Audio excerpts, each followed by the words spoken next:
السلام علیکم ورحمۃ اللہ وبرکاتہ۔ بسم اللہ والحمد للہ والصلاة والسلام علی رسول اللہ، اما بعد۔ آج تراویح میں 9ویں پارے کی قرأت کی گئی ہے۔ الحمدللہ 9 پارے تراویح کے اندر مکمل ہو چکے ہیں۔ اس کے اندر اللہ تعالیٰ نے سورۃ الاعراف میں قوم موسیٰ علیہ السلام کا تفصیلی تذکرہ کیا ہے۔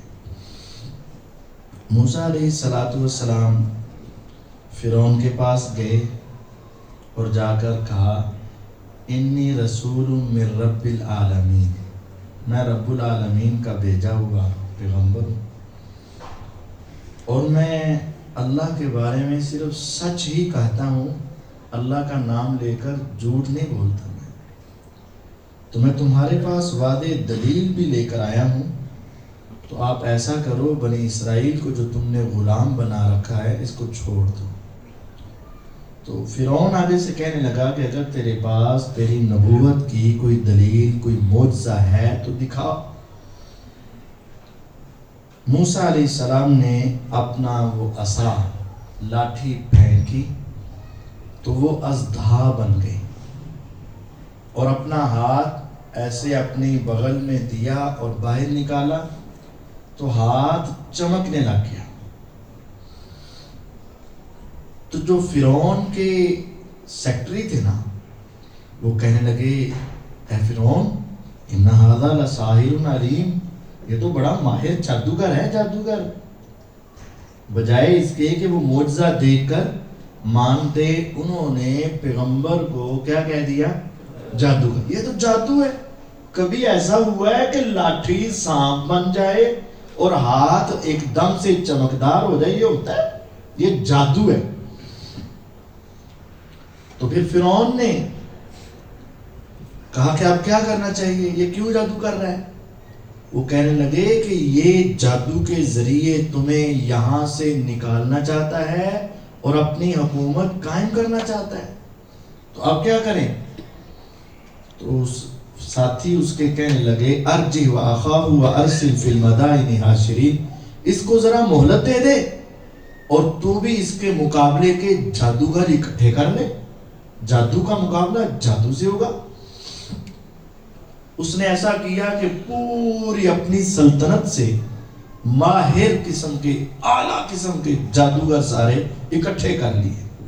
جادوگر آگے، اور اب انہوں نے دیکھا کہ بادشاہ کو اپنی سلطنت بچانے کی پڑی ہوئی ہے، اگر اس موقع پر ہم بادشاہ کے کام آئیں گے تو بادشاہ ہمارے کام آئے گا۔ انہوں نے آ کر پوچھ لیا، ان لنا لاجرا ان کنا نحن الغالبین، اے بادشاہ سلامت، اے فرعون، اگر ہم غالب آ گئے تو کیا ہمیں کچھ اجرت ملے گی، کوئی معاملہ ملے گا؟ اس نے کہا، ہاں ہاں، وَإِنَّكُمْ لَمِنَ الْمُقَرَّبِينَ، تم تو میرے مقرب پرسنل سیکٹری بن جاؤ گے۔ انہوں نے کہا، بس ٹھیک ہے، بادشاہ سلامت، دیکھنا آج ہمارا جادو کیسا چلتا۔ آگے بڑے تکبر کے ساتھ، گمانڈ کے ساتھ اور پیسے کی لالچ میں موسیٰ علیہ السلام کے سامنے آ گئے، آ کر کہنے لگے، اے موسیٰ علیہ السلام، تو جادو پہلے پھینکے گا، ہم اس کا توڑ کریں گے، یا ہم پہلے پھینکیں اور تو اس کا توڑ کرے گا؟ یعنی جب کسی کو اپنے پر بہت اعتماد ہو تو کہنا، ہاں دس، پہلے تم کرو گے یا ہم کریں؟ موسیٰ علیہ السلام نے کہا کہ چلو تم پہلے کر لو۔ فَلَمَّا أَلْقَوْا سَحَرُوا أَعْيُنَ النَّاسِ، جب انہوں نے اپنی رسیاں پھینکی تو لوگوں کی آنکھوں پر جادو ہوا۔ رسیاں نہیں بدلی، لوگوں کی آنکھوں پر جادو ہوا۔ وَاسْتَرْهَبُوهُمْ، اور وہ ان سے ڈر گئے، ان کو ایسے لگا، يُخَيَّلُ إِلَيْهِ مِنْ سِحْرِهِمْ انہا تسعى، جادو کی وجہ سے ایسے خیال آ رہا تھا گویا کہ وہ رسیاں دوڑ رہی ہیں۔ جادو اور معجزے کا فرق کیا ہے؟ جادو میں چیز کی حقیقت نہیں بدلتی، محسوس یوں ہوتا ہے کہ بدل گئے، اور معجزے میں چیز کی حقیقت بدل جاتی ہے۔ جادو آنکھوں پر ہوتا ہے، محسوس ہوتا ہے، اور معجزے میں چیز بدلتی۔ انہوں نے اپنی رسیاں پھینکی، ان کو بادشاہ نے بتایا ہوگا نا کہ یہ لاٹھی پھینکتا ہے تو وہ کیا بن جاتا ہے؟ سانپ۔ تو انہوں نے کہا ہم بھی اس طرح کا جادو کر دیتے ہیں، ہم رسیاں پھینکتے ہیں وہ بھی سانپ بن جائیں گے۔ تو انہوں نے رسیاں پھینکی تو وہ سانپ بن گئی۔ وَجَاءُوا بِسِحْرٍ عَظِيمٍ، قرآن کہتا ہے کہ انہوں نے بہت عظیم جادو کیا، یعنی ہائی کوالٹی کا جادو کیا، انہوں معمولی نہیں کیا۔ تو پھر ہم نے، اللہ تعالیٰ فرماتے ہیں وَأَوْحَيْنَا إِلَىٰ مُوسَىٰ أَنْ أَلْقِ عَصَاكَ، اے موسیٰ علیہ السلام ذرا آپ بھی اپنی لاٹھی سے پھینکو نا ذرا۔ پہلے تو صرف یہ تھا کہ لاٹھی اژدہا بنتی تھی، اب صرف بنے گی نہیں بلکہ ان کے سب بھی لپیٹ کے کھا جائے گی، ان کی رسیاں جو ہیں وہ بھی واپس نہیں ملیں گی۔ فَإِذَا هِيَ تَلْقَفُ مَا يَأْفِكُونَ، جب موسیٰ علیہ السلام نے، انہوں نے اتنی زیادہ رسیاں پھینکی اور وہ افراد زیادہ تھے، ادھر موسیٰ علیہ السلام اکیلی ایک لاٹھی پھینکی، وہ بن گئی اژدہا، اور وہ دیکھنے لگے تو دیکھتے ہی دیکھتے سارے ان کے سانپ ختم، ان کا جادو اڑ گیا اور معجزہ باقی رہ گیا۔ اور اب جو جس چیز کا ماہر ہوتا ہے نا، وہ اپنے کام کو صحیح سمجھتا ہے۔ وہ چونکہ جادوگر تھے، انہوں نے بہت ٹاپ کلاس جادو کیا، لیکن جب ان کا جادو ایسے ہی ختم ہو گیا تو وہ سمجھ گئے کہ یہ سامنے والا شخص جادوگر نہیں۔ کاریگر کی چیز کو پہچان جاتا ہے، یار اے اصلی ہے کہ نکلی ہے، اے کنے کو پانی چاہیے۔ پہلوان کو دیکھ کر ہم نہیں سمجھ سکتے، جو جس چیز کا ماہر ہوتا ہے وہ اپنے مد مقابل کو فوراً پہچان لیتا ہے کہ یہ کہاں تک ہے۔ اب وہ جادو کے ماہر تھے، جب انہوں نے دیکھا کہ ہمارے جادو کے ختم ہوتے سیکنڈ لگے ہیں تو وہ سمجھ گئے کہ سامنے والا جادوگر نہیں ہو سکتا۔ فَوَقَعَ الْحَقُّ وَبَطَلَ مَا كَانُوا يَعْمَلُونَ، حق ثابت ہو گیا اور ان کا باطل معاملہ ختم ہو گیا۔ فَغُلِبُوا هُنَالِكَ، وہاں وہ مغلوب، اس سے آگے ان کے پاس جادو کی کوئی اگلی سٹیج ہے ہی نہیں تھی۔ اب کیا ہوا؟ وَأُلْقِيَ السَّحَرَةُ سَاجِدِينَ، سارے جادوگر جو چند لمحے پہلے بادشاہ سے کہہ رہے تھے پیسے ملیں گے، وہ سارے بادشاہ کو دیکھے بغیر سر سجدے میں رکھ دیا اور کہنے لگے آمنا برب العالمین رب موسیٰ و ہارون، ہم مان گئے جہانوں کے رب کو، ہم مان گئے موسیٰ اور ہارون کے رب کو، وہ سچا رب ہے اور یہ اس کے سچے رسول ہیں، ہم مان گئے۔ کیونکہ ان کو پتہ چل گیا تھا یہ معجزہ ہے، یہ جادو نہیں ہے۔ اب فرعون، اپنی بدماشی تھی اس کی اور اس کی اپنی ذلت بھی تھی، تو کیسا جملہ بولا؟ افسوس کہ آج کے بعض مسلمان بھی وہی جملہ بولتے ہیں جو فرعون نے بولا تھا۔ قال فرعون آمنتم به قبل ان آذن لكم، فرعون کہنے لگا اوے جادوگرو، میری اجازت کے بغیر ہی مسلمان ہو گئے ہو۔ جس طرح کہتے ہیں یار میں تیرا باپ ہوں، مجھے پوچھے بغیر ہی تو مسلمان ہو گیا، میں تیرا باپ ہوں، میں تیرا دوست ہوں، میری اجازت کے بغیر ہی تو نے رفڑی ادھر شروع کر دیا، میری اجازت کے بغیر ہی تو نے یہ کام شروع کر دیا۔ فرعون کہتا ہے آمنتم بھی قبل ان آذن لکم، اوے میری اجازت کے بغیر ہی مسلمان ہو گئے ہو۔ پھر وہ کہنے لگا ان ھذا لمکر مکرتموہ فی المدینہ، میں سمجھ گیا یہ تمہاری آپس کی چال ہے، تسی آپس اندروں رلے ہوئے ہو۔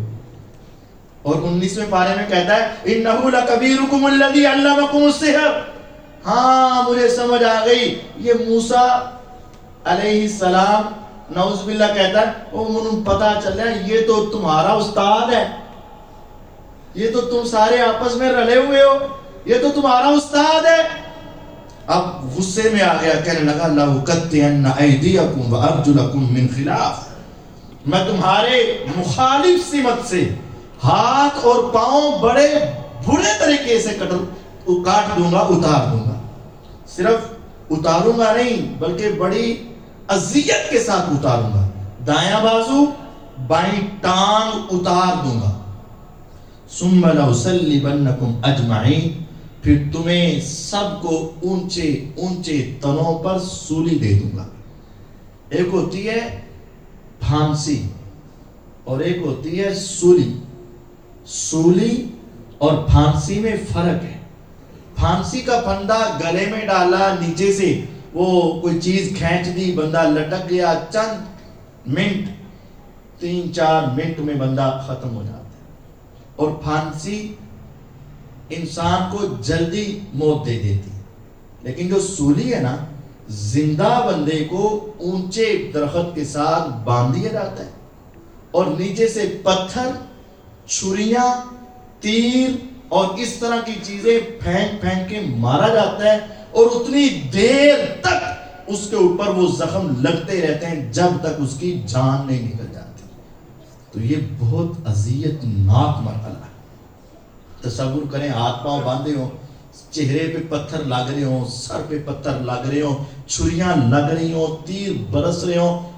موت اتنی جلدی تو نہیں آتی نا، خون نکلتا ہے، روح نکلتی ہے، وقت لگتا ہے. دن کے اول مرحلے میں کافر تھے اور پیسے کے طلبگار تھے، اور دن کے آخری مرحلے میں اللہ کی جنتوں میں خوشیاں منا رہے تھے.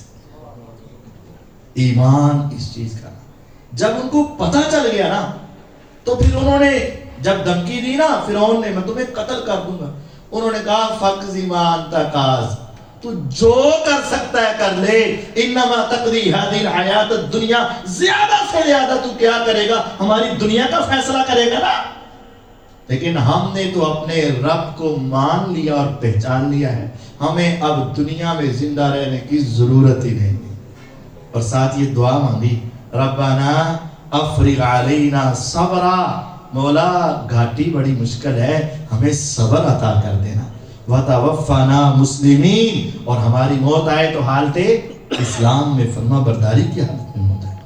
اس کے بعد اللہ رب العزت نے ایک اور بنی اسرائیل کا واقعہ بیان کیا. وَاسْأَلْهُمْ عَنِ الْقَرْيَةِ الَّتِي كَانَتْ حَاضِرَةَ الْبَحْرِ، ان سے سوال کرو اس بستی کے بارے میں جو سمندر کے کنارے پر تھے.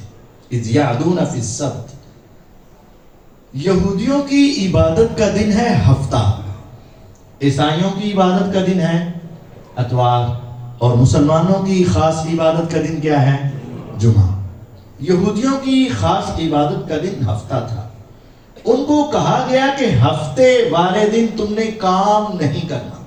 سمندر کے کنارے بستی تھی، ان کا کاروبار یہ تھا، مچھلیاں پکڑتے بیچتے، پکڑتے بیچتے، پکڑتے بیچتے. ان کو کہا گیا ہفتے والے دن مچھلی نہیں پکڑنی، عبادت کرنی.